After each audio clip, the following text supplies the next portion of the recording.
ఇప్పుడు ఎన్క్యూన్స్ ప్రాబ్లం చూద్దాం. ఇది అప్లికేషన్ ఆఫ్ బ్యాక్ ట్రాకింగ్లో ఇది మొదటి అప్లికేషన్. సో 1 by 1 చూద్దాం. అసలు ఎన్క్యూన్ ప్రాబ్లం ఏంటంటే, ఇప్పుడు n x n chess board ఉంది అంటే దాని లోపల మనం ఎన్క్యూన్స్ పెడుతున్నాం, ప్లేస్ చేస్తున్నాం. దానికంటే కొన్ని రూల్స్ ఉంటాయి. ఆ రూల్స్ ఏంటి, కండిషన్స్ ఎట్లా ప్లేస్ చేయాలంటే, no 2 queues in 1 row, no 2 queues in 1 column. రెండు ఇది ఒక చెస్ బోర్డ్ అయినా అనుకో. ఇప్పుడు సపోజ్ ఇది 4x4 చెస్ బోర్డ్ అనుకున్నాం. ఓకే, రెండు క్యూలు ఇక్కడ Q1 వస్తే మళ్ళీ ఇక్కడ Q2 ఒకటే రోలో రావద్దు. మళ్ళీ ఇక్కడ Q1 వచ్చిన Q2 ఇక్కడ రావద్దు. ఒకటే రోలో ఒకటి కాలంలో క్యూన్స్ అనేది రావద్దు. ఇది ఒక కండిషన్. ఓకేనా, ఇప్పుడు అది దృష్టిలో పెట్టుకొని ఆ రెండు కండిషన్లు గుర్తుపెట్టుకొని ఇప్పుడు మనము ఎన్క్యూన్స్ ప్రాబ్లం చేస్తామంటారు. ఇప్పుడు సపోజ్ ఇది ఒక అప్లికేషన్ ఆఫ్ బ్యాక్ ట్రాకింగ్. ఇప్పుడు మన దగ్గర 4 queues ఉన్నాయి. ఏంటి, Q1, Q2, Q3 and Q4. 4 queues ఉన్నాయి.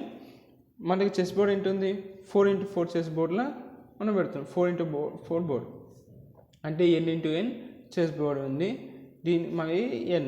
Okay, n number of queens ఉంటాయి. నేను ఏది తీసుకుంటున్నా అంటే 4x4 క్యూన్స్ తీసుకుంటున్నా. ఆ 4 ఎక్కడ పెడతా, 4x4 చెస్ బోర్డ్లో పెడతా. 4x4 చెస్ బోర్డ్ అంటే ఎట్లా గీస్తాను నేను, కండిషన్ చెప్తా. ఎన్ని క్యూన్స్ పెడుతున్నా, 4 క్యూన్స్. దేని లోపల, ఇన్ 4x4 చెస్ బోర్డ్లో కండిషన్స్ ఏంటి, మన కండిషన్స్ వచ్చేసి నో సేమ్ రో, రెండు క్యూన్లు ఒకటే సేమ్ రోలో ఉండద్దు. Same row, no same row, no same column and no diagonal. అర్థమైంది? ఇంకోసారి చూడు. ఇప్పుడు ఒక క్యూను ఇట్లా ఉంది, 1 2 3 4. ఈ Q1 ఇక్కడ పెట్టినాం, మళ్ళీ Q2 ఇక్కడ పెట్టద్దు, ఎందుకంటే మళ్ళీ సేమ్ రో అవుతుంది. మళ్ళీ Q1 ఇక్కడ పెట్టినాం, మళ్ళీ Q2 ఇక్కడ పెట్టాం, మళ్ళీ సేమ్ కాలం అయిపోతుంది. మళ్ళీ Q1 ఇక్కడ పెట్టినా మళ్ళీ Q2. సో ఇలా రోలో అయినా కాలంలో అయినా డయాగ్నల్గా అయినా. సో అట్లా ఒకటే క్యూను పక్కన ఒకటే రోలో రావద్దు, ఒకటి కాలంలో రావద్దు, డయాగ్నల్ రావద్దు. కండిషన్స్ అర్థమైనాయా? ఓకే, ఇప్పుడు దీనికి ఇద్దాం. ఇప్పుడు ఇట్లా బోర్డు గీసుకున్నా నేను, 4x4 బోర్డు గీసుకున్నా. నేను ఫ్యూల్స్ ఫస్ట్ దానికి ఇది బోర్డు, దీనికి స్టేట్ స్పేస్ ట్రీ చూద్దాం. స్టేట్ స్పేస్ ట్రీ అంటే దాని బ్యాక్ ట్రాకింగ్ ట్రీని స్టేట్ స్పేస్ ట్రీ అంటారు. సో ఫస్ట్ నేను ఇది ఫస్ట్ రోని ఇక్కడ పెట్టుకున్నాను నేను.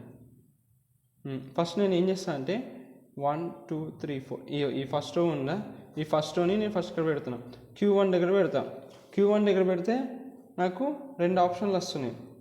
నేను Q2 ఎక్కడ పెట్టుకోవచ్చు, ఇక్కడ సపోజ్ ఇది సెకండ్ రో, ఈ సెకండ్ రో యొక్క లెవెల్ ఇది. ఓకే, 1 2 3 4. ఇప్పుడు Q2 ఎక్కడ పెట్టుకోవచ్చు, నేను ఇక్కడ పెట్టుకోవచ్చా? Q2 ఇప్పుడు Q1 అనేది ఇక్కడ వచ్చింది అనుకున్నాం. ఇప్పుడు ఇది ఇప్పుడు Q2 ఇక్కడ పెట్టుకుంటే ఏమవుతుంది, సేమ్ కాలంలో అయిపోతుంది. సో నేను అక్కడ పెట్టుకోను, మళ్ళీ ఇక్కడ పెట్టుకోవచ్చా, Q2 డయాగ్నల్గా అయిపోతుంది. సో అక్కడ పెట్టుకోను. ఇక్కడ పెట్టుకోవచ్చు. Q3 అనేది నేను ఇప్పుడు Q2 అనేది ఇక్కడ పెట్టుకోవచ్చు. సో నేను Q2 ఇక్కడ పెట్టుకుంటా. నాకు ఇంకో ఆప్షన్ ఎక్కడ ఉంది, Q2 ఇక్కడ పెట్టుకోవచ్చు. సో ఇక్కడ 2 ఆప్షన్లు పెట్టుకున్నాను నేను. నెక్స్ట్ ఇంకా నాకు ఏం ఆప్షన్ అంటే ఇప్పుడు Q3 పెట్టాలి. Q3 నేను ఇక్కడ పెట్టుకోవచ్చా నేను, కాబట్టి ఇక్కడ అంటే ఒక సేమ్ వస్తుంది. సో అక్కడ పెట్టుకోను. ఇక్కడ పెట్టుకున్నాకో డయాగ్నల్గా అయిపోతుంది. Q2 మనం ఇక్కడైనా ప్లేస్ చేయొచ్చు, ఇక్కడైనా ప్లేస్ చేయొచ్చు అని చెప్పిన. సో మళ్ళీ ఇప్పుడు Q3 అని ఇక్కడ పెట్టుకున్నాకో ఇట్లా కలుస్తుంది. సో అట్లా చేయొద్దు. ఇక్కడ పెట్టుకున్నాకో Q3 డయాగ్నల్గా కలుస్తుంది. సో పెట్టుకోను. నేను ఇక్కడ పెట్టుకోవచ్చా, పెట్టుకోలేను, ఎందుకంటే ఇక్కడ మళ్ళీ ఇలా కలుస్తుంది.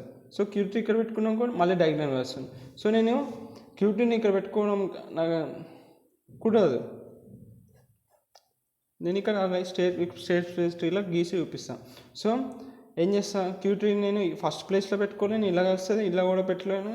Q2లో ఇక్కడ పెట్టుకున్న Q3లో రాదు. సో ఇక్కడ పెట్టుకున్నాం అనుకున్నా కూడా నాకు రాదు. సో నేను ఏం చేస్తాను, మళ్ళీ బ్యాక్ ట్రాక్ చేస్తాను. అలా చేసి Q1 పొజిషన్ ఇక్కడ నుంచి ఇక్కడ మారుస్తాను.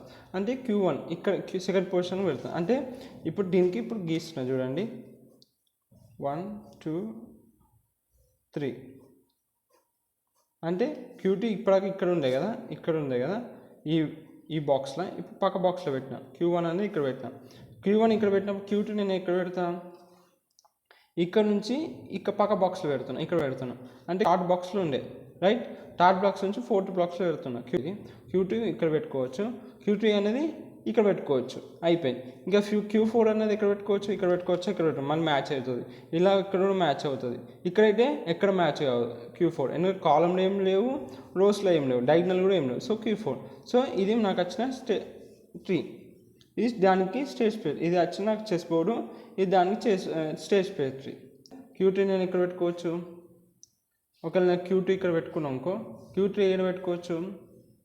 ఫస్ట్ స్టేట్ స్పేస్ ట్రీలో నేను లెఫ్ట్ సైడ్ వచ్చిన, Q1 ఇక్కడ పెట్టుకున్న ఫస్ట్ బాక్స్లో పెట్టుకొని చూసిన, ఫస్ట్ బాక్స్లో పెట్టుకొని వస్తే నాకు Q3 దగ్గర ఎర్రర్ వస్తుంది. ఇక్కడ Q3 దగ్గర ఎర్రర్ వస్తుంది కాబట్టి మళ్ళీ బ్యాక్ ట్రాక్ వేసి ఇంకో పొజిషన్లో పెట్టిన, Q2 ఈ పొజిషన్లో పెట్టుకున్నా, Q2 అనేది ఈ బాక్స్లో పెట్టినప్పుడు ఏమైంది, Q3 అనేది ఇక్కడ వస్తుంది, ఇక్కడ పెట్టుకోవచ్చు, Q4 అనేది ఇక్కడ వచ్చింది. సో నాకు ఇక్కడ సాటిస్ఫై అయింది కాబట్టి నేను బ్యాక్ ట్రాక్ చెప్పాను. నాకు ఈ సొల్యూషన్ దొరకకపోతే మళ్ళీ బ్యాక్ ట్రాక్ చేస్తాయి. ఇది the time complexity of NQ's problem ఏంటిది, ఆర్డర్ ఆఫ్ n ఫ్యాక్టోరియల్.